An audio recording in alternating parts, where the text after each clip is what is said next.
Chibichi bana timu bakafiti no chiri chitya Bell bagituwadde Pressure 24/7 is out of prison era tugenda naye and we are waiting for him so mwe abadde basinga obitambuza ne webitambuza we've got the bail era tugenda naye omulamuzi amutadde kati ogamba finally we have made it case tugigusiza era following Pressure 24/7 is out of jail. Emusaba mulabako nenga he's out. Baida bwenda afuna obudde ngenda muteka koko ku live ababuzeeko naye si leero kati lero naye kasooka umulemu soke yeyozeeko ekkomera kuba baaba. This week eno wiki yenyini ngenda funa mu olunaku muti naye nga wama mwebale kutusabira abaana mubadde muweereza essaala olina kugamba naye njala kuweereza ssente ne bagamba naye temuweereza ssente twetaaga ssaala olwo ne ssente wetuuka nga tekyakola nga Mukama Katonda yekka nenga guys leero ateereddwa so ali bweru Pressure kabaka wamwe ayina so abagalagala n'abambowa be yaleka ebweru kansubire mugenda kumuwelcaminga mu mizira neera kino kibere ekyokuyiga eri ffenna ba tiktoka okuvuma tebeerangako solution bw'obanga gwogenda kuvuma making sure olipira abantu abagwa mu geegiyo otherwise babeera bajja kukwata ogendeko eruzira ekitutamuwa buli mukisa gulinga oguli ku muntu omu buli mukisa ffe twawaayo buyiibwa mwe mwawaayo ki aha anyway congratulations naye nga tukoyo okugamba wow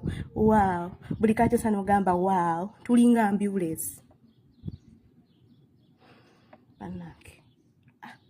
naye nga congratulations naye mutubuulireko mwe byemuwa Katonda ffe byemutamutumu byetawa Katonda kubanga banange naffe tugezaako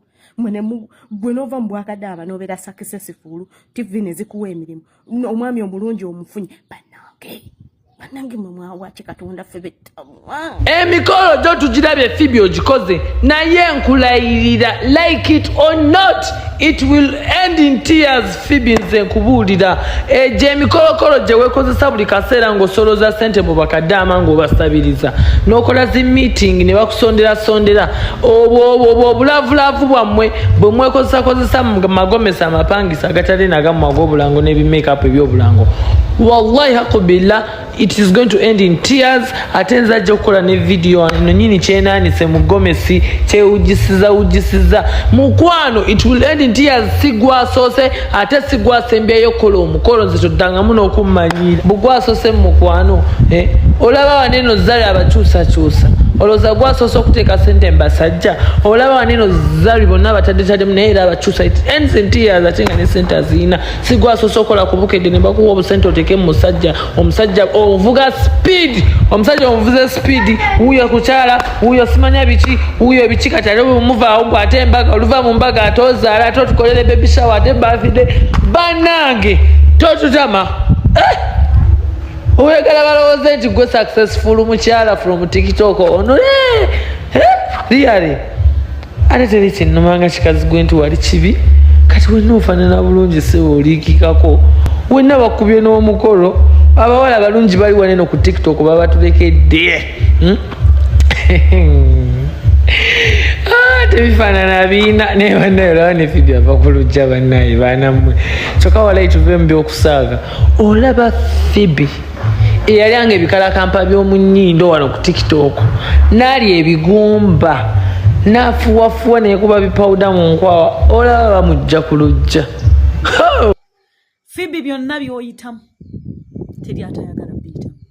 byonna by'oli teri atayagala kubibeera naye nga bw'otumanyi Mukama yatukola n'obujja era Katonda akimanyi obujja kya butonde abantu balina obujja gy'oli